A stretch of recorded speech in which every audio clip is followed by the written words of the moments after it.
Saya kaget karena istri saya menelpon dalam kondisi menangis yang mulia. Oke.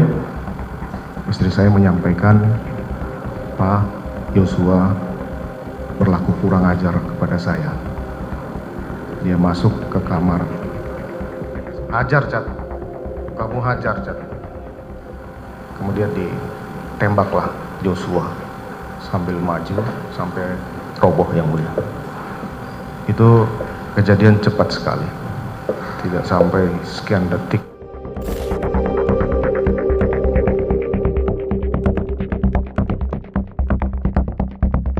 Sudah genap 5 bulan kasus pembunuhan Brigadir Nofriansyah Yosua Huta Barat terungkap ke publik. Narasi tembak-menembak yang digaungkan di awal kasus ini telah terbantahkan melalui serangkaian rekonstruksi hingga persidangan. Hal itu juga telah diakui sendiri oleh Ferdy Sambo, sang penyusun skenario tembak-menembak sekaligus otak di balik pembunuhan sadis Brigadir Yosua. Meski telah membuat pengakuan tersebut, kini mantan Kadif Propam Polri itu mencoba membela diri di muka persidangan. Di hadapan majelis hakim, Sambo bersikukuh mempertahankan argumennya bahwa penembakan yang dilakukan itu tak direncanakan. Dan inilah kronologi penembakan Yosua versi Ferdy Sambo.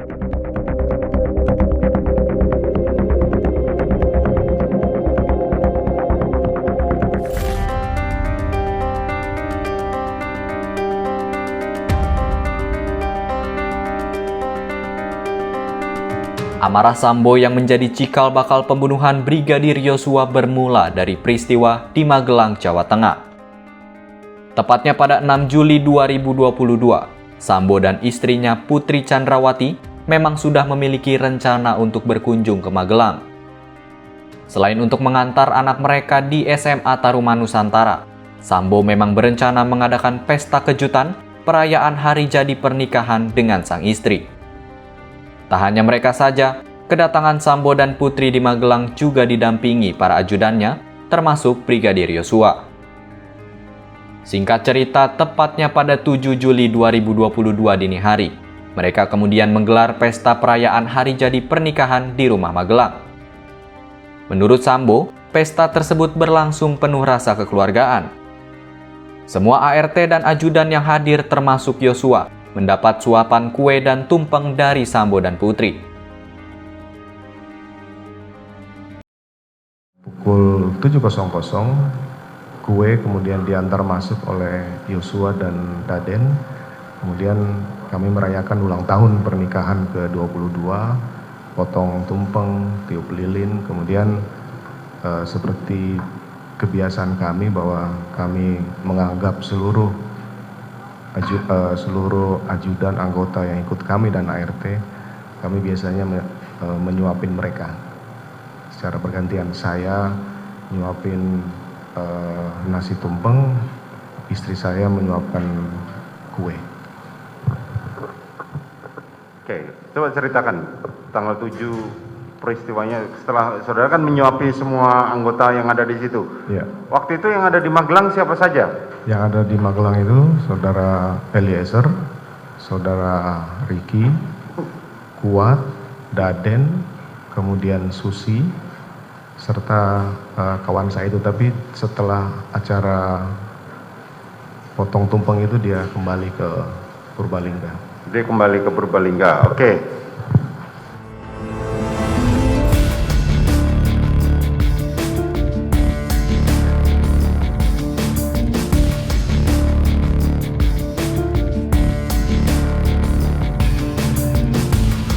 Meski berjalan lancar, pesta hari jadi pernikahan itu hanya berlangsung singkat. Sambo langsung berangkat ke Yogyakarta dan terbang ke Jakarta pada 7 Juli 2022 pukul 7 pagi untuk menjalankan tugasnya sebagai Kadif Propam Polri. Sesampainya di Jakarta, Sambo melakukan kegiatan seperti biasa, serta menyelesaikan beberapa pekerjaan yang sempat tertunda hingga malam hari. Ia juga tak menaruh curiga meninggalkan sang istri di Magelang bersama para ajudan laki-laki.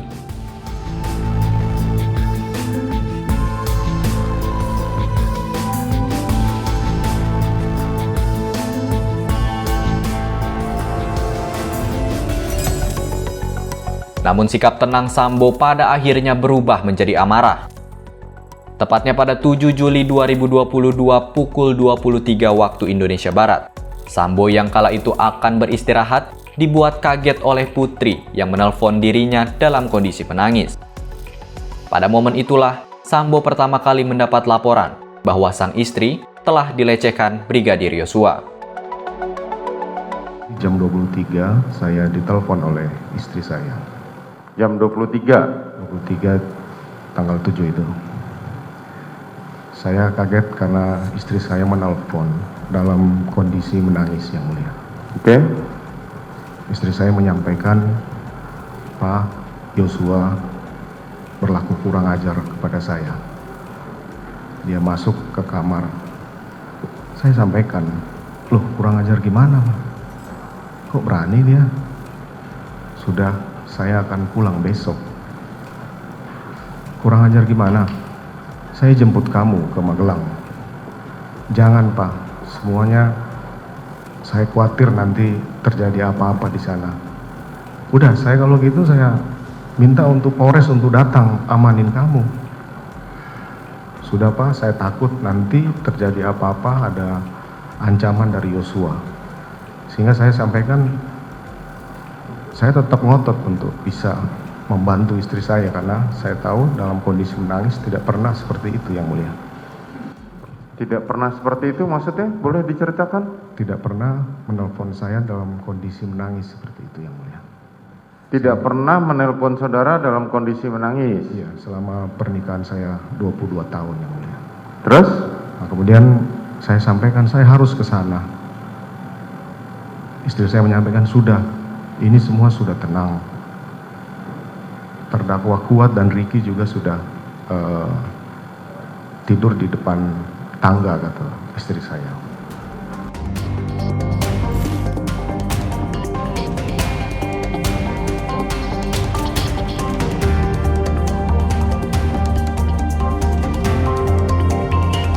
Meski dilanda rasa khawatir, Sambo mengaku hanya bisa menunggu kabar dari Putri. Terlebih istrinya itu akhirnya memutuskan untuk pulang dari Magelang menuju Jakarta pada 8 Juli 2022 pagi. Sembari menunggu sang istri, Sambo kemudian melakukan sejumlah kegiatan di kantor, seperti rapat semester Propam jajaran Polda hingga menghadiri sidang kode etik yang dipimpin Wakapolri. Namun anehnya, setelah menerima kabar dari sang istri, Sambo justru menerima tawaran Kapolri mengikuti bulu tangkis di Depok bersama sejumlah rekan polisi lainnya. Singkat cerita, tepatnya sekitar pukul 15, Sambo bersiap-siap mengambil perlengkapan bulu tangkis di rumah Jalan Bangka yang kemudian menuju Rumah Saguling dan bertemu dengan Putri yang baru saja tiba dari Magelang. Pada momen itulah, Putri akhirnya menceritakan kronologi pelecehan yang dialaminya di Magelang. Kemudian istri saya sudah tiba, kemudian melaporkan bahwa sudah tiba. Oh ya sudah, kamu mau cerita apa kejadian di Magelang? Saya makan dulu, ya udah saya tunggu di lantai 3. Nah, kemudian istri saya makan, saya naik ke lantai 3 mendahului istri saya, menunggu di lantai 3. Kemudian cerita. Selanjutnya selesai makan istri saya naik, saya kemudian menanyakan ke istri saya, kurang ajar seperti apa Yosua yang kamu telepon semalam? Istri saya kemudian nangis. Dia menceritakan bahwa Yosua masuk ke kamar, dia dalam kondisi tidur, istri saya tidur, kemudian tiba-tiba Yosua sudah ada di depan istri saya yang mulia. Istri saya kemudian kaget, tapi kemudian Yosua mengancam yang mulia. Kemudian istri saya menyampaikan, dia kemudian melakukan perkosaan terhadap istri saya yang mulia. Perkosaan terhadap istri saudara. Kemudian saya kaget yang mulia, karena saya tidak berpikir akan fatal seperti itu kejadiannya yang mulia. Seandainya saya diceritakan semalam, pasti saya akan lakukan upaya untuk mengamankan istri saya. Saya kok bisa begitu? Dia masuk kemudian mengancam saya dalam kondisi sakit. Kemudian dia melakukan perkosaan yang mulia. Kemudian dia mengancam juga dan menghempaskan istri saya. Saya tidak kuat mendengar cerita istri saya yang mulia. Dia juga menangis waktu itu.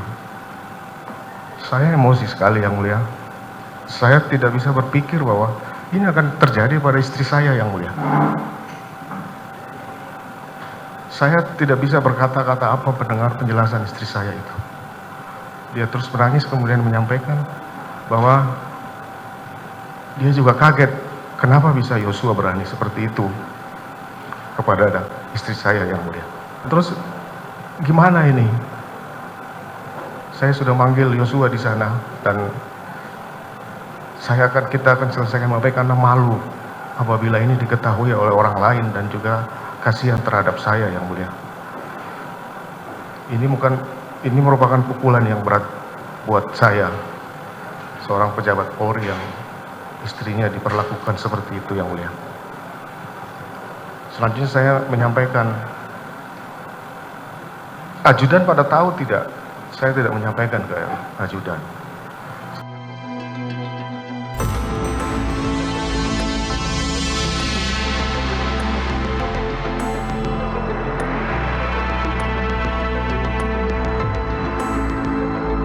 Sambo yang syok dan emosi mendengar pengakuan Putri, kemudian memikirkan cara untuk mengonfirmasi hal ini pada Yosua. Setelah berdiskusi dengan Putri, Sambo akhirnya sepakat untuk menanyakan langsung hal ini kepada Yosua keesokan harinya atau pada 9 Juli 2022. Sambo mengaku tak segera mengonfirmasi hal itu ke Yosua karena masih emosi dan mencari waktu yang tepat agar tak menimbulkan kehebohan seperti permintaan istrinya. Dari situ, Sambo kemudian menyusun rencana. Ia memanggil Ricky Rizal dan Richard Eliezer untuk membantu dirinya kalau Yosua melawan ketika dikonfirmasi soal insiden pelecehan. Saya panggil Ricky untuk naik ke atas yang mulia. Karena di tiap lantai itu ada HT, kami panggil lewat HT yang mulia. Istri saya masih menangis setelah menceritakan itu. Saya terus tidak bisa berpikir apa-apa yang mulia. Saya kemudian manggil Ricky ke lantai 3. Setelah Ricky masuk, saya sampaikan, kamu tahu nggak kejadian di Magelang? Dia menjawab, saya tidak tahu ya, Bapak. Kamu nggak tahu kalau ibu dilecehkan di Magelang oleh Yosua? Siap, saya tidak tahu Bapak. Kamu bagaimana ngawal di sana, jaga keluarga saya? Saya akan konfirmasi ke Yosua. Kamu siap nggak backup saya? Amankan saya. Kalau nanti dia melawan, kamu siap nembak nggak? Ricky tidak menjawab siap. Saya tidak siap, Bapak. Saya tidak kuat mental. Saya kecewa karena harusnya ajudan siap untuk membackup saya apabila saya butuhkan yang mulia. Akhirnya kemudian saya masih berpikir siapa yang harus bisa membackup saya. Akhirnya saya sampaikan ke Ricky untuk memanggil Yosua, memanggil Richard. Kamu panggil Richard. Nah, setelah turun, Richard naik, kemudian juga pertanyaan yang sama saya sampaikan ke Richard. Kamu tahu nggak kejadian di Magelang? Siap, tidak tahu Bapak. Loh, kamu nggak tahu kalau ibu dilecehkan di sana? Siap, tidak tahu Bapak. Saya masih menangis dan tidak bisa menerima perlakuan itu. Saya kemudian menyampaikan juga kepada Richard, kamu siap nggak backup saya? Apabila nanti saya konfirmasi ke Yosua, dia melawan. Saya siap Bapak. Kamu siap nembak nggak? Saya siap nembak Bapak. Nah, saya terima kasih karena sudah siap untuk membackup saya. Kemudian saya perintahkan dia untuk turun ke bawah.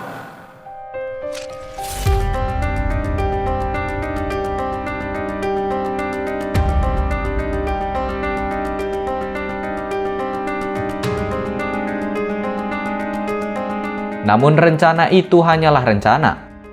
Sambo yang sudah terlanjur emosi akhirnya memutuskan untuk langsung mengonfirmasi insiden pelecehan pada hari itu juga atau 8 Juli 2022, tepatnya ketika dirinya hendak menuju Depok dari Rumah Saguling. Penyebabnya hanya satu, ia terpancing emosi usai melihat Yosua tengah berdiri di depan rumah dinasnya di Duren 3, di mana kala itu Putri juga berada di dalam rumah tersebut untuk menjalani isolasi mandiri sepulang dari Magelang. Dengan penuh amarah, Sambo lantas meminta Yogi untuk berhenti sejenak di Duren 3. Namun saat turun dari mobil dan hendak berjalan ke rumah, senjata api jenis Combat Wilson terjatuh dari sakunya. Tanpa banyak bicara, Sambo langsung mengambil kembali senpinya yang jatuh dan masuk ke rumah. Ia juga meminta ART-nya, Kuat Ma'ruf, untuk memanggil Ricky Rizal dan Yosua. Pada saat yang bersamaan, Eliezer juga menghampiri Sambo.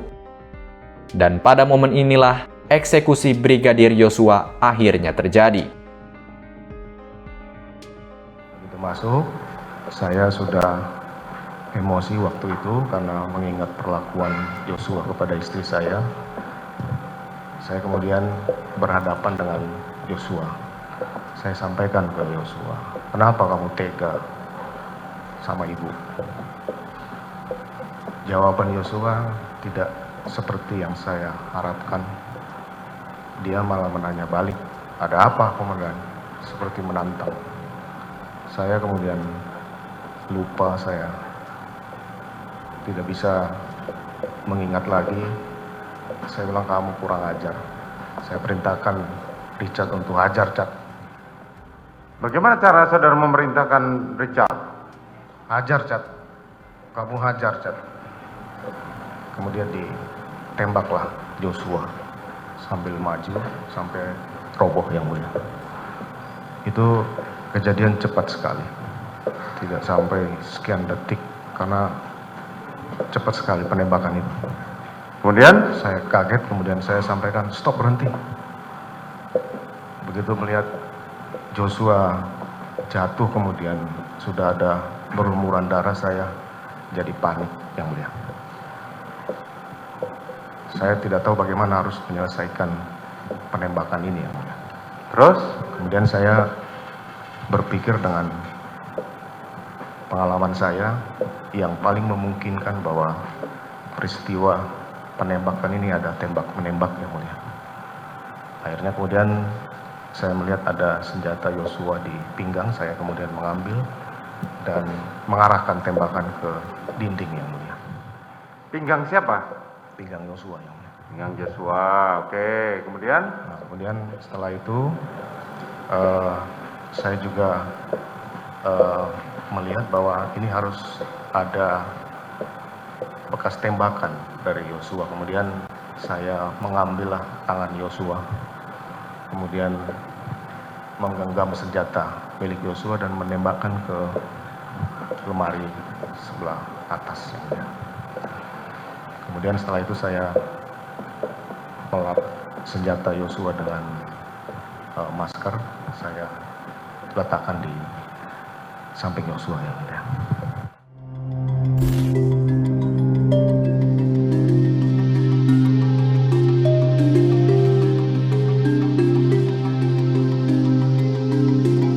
Melihat kondisi Yosua yang sangat mengenaskan, Sambo pun memerintahkan salah satu ajudannya, yakni Prayogi, untuk memanggil ambulans.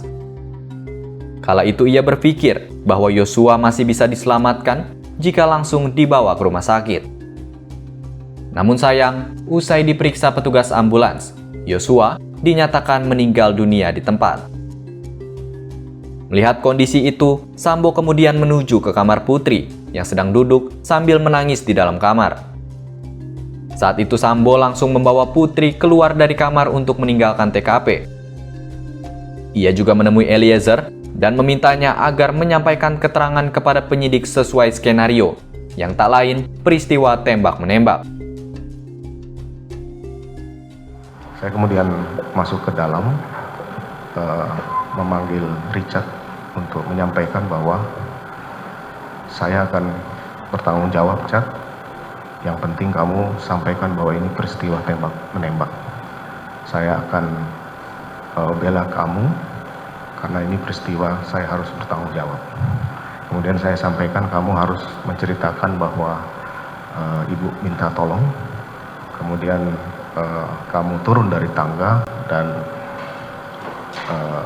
kamu menegur Yosua nembak kamu dan kemudian kamu melakukan penembakan.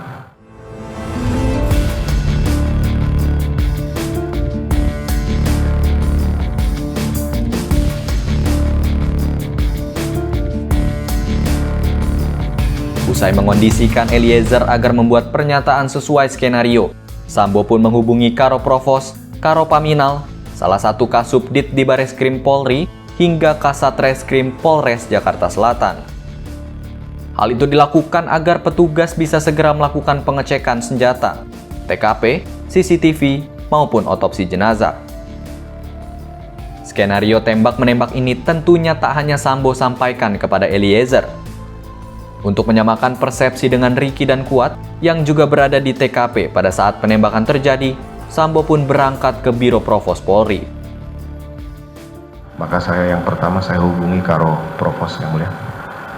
Saya sampaikan bahwa tolong ke rumah saya ada tembak-menembak.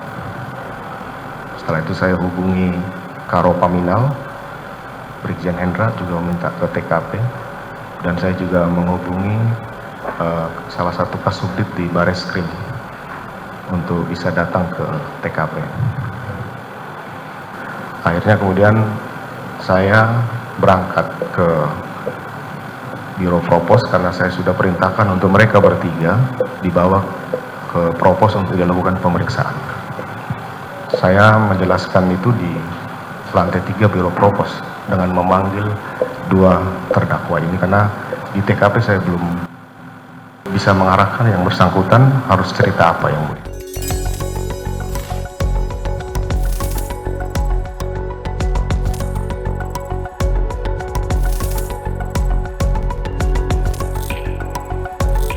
Dua hari setelah kejadian atau tepatnya pada tanggal 10 Juli 2022, Sambo kembali menemui Eliezer, Ricky, dan Kuat. Lagi-lagi Sambo ingin memastikan kembali bahwa 2 ajudan dan ART-nya itu masih mempertahankan keterangan yang sama saat diperiksa polisi. Namun pada momen itu, Sambo menggarisbawahi bahwa ia tidak menjanjikan imbalan berupa uang kepada Eliezer, Ricky maupun Kuat atas kejadian penembakan tersebut.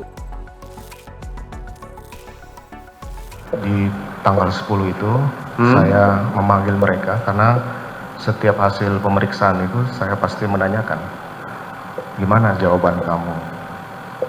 Masih Bapak sesuai petunjuk Bapak.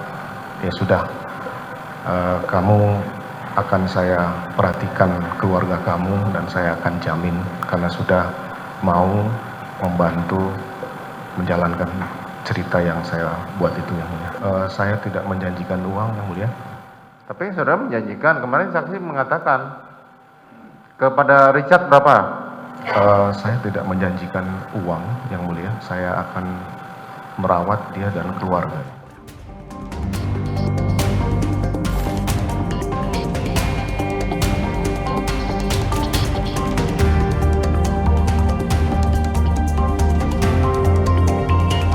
Rangkaian demi rangkaian kronologi ini diungkap Sambo di persidangan pada Rabu 7 Desember 2022. Tak lupa, ia juga mengungkap alasannya membuat skenario. Di depan majelis hakim, Sambo mengakui bahwa skenario disusun karena saat itu yang terlintas di pikirannya yakni Peraturan Kapolri atau Perkap nomor 1 tahun 2009 tentang penggunaan kekuatan dalam tindakan kepolisian. Dalam aturan itu, kontak senjata memang diperbolehkan dalam rangka menyelamatkan diri sendiri dan orang lain. Alhasil, celah tersebut digunakan Sambo untuk menyelamatkan diri dan ajudannya dari jerat kasus dugaan pembunuhan atas tewasnya Yosua. Bukan hanya itu saja, Sambo juga merasa beruntung karena CCTV di rumah Duren 3 rusak. Sebab kondisi ini mendukung cerita fiktif yang ia karang, yakni baku tembak antara Barada Eliezer dan Brigadir Yosua.